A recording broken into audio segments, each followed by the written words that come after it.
జాతర scenes, Allu Arjun attitude, style, fight scenes ఇంకా చాలా బాగుంది.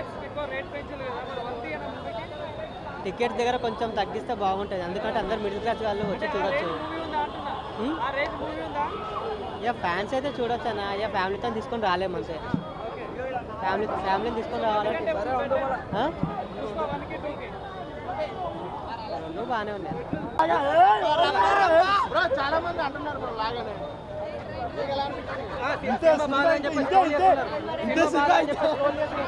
చాలా బాగుంది movie. Climax so good. Climax బాగా తీశాడు. జాతర సీన్ హైలైట్. ఇంకా క్లైమాక్స్ మాత్రం చాలా బాగుంది. క్లైమాక్స్ చాలా బాగుంది. టికెట్ రేట్ పెంచారు కదా, మూవీ చాలా బాగుంది. క్లైమాక్స్ చాలా బాగుంది. అంటే అంత ఎక్స్పెక్ట్ చేయలేదు క్లైమాక్స్ అంత బాగా వస్తుందని. ఎందుకంటే అందరు అనుకుంటున్నాం చాలా బాగుంది.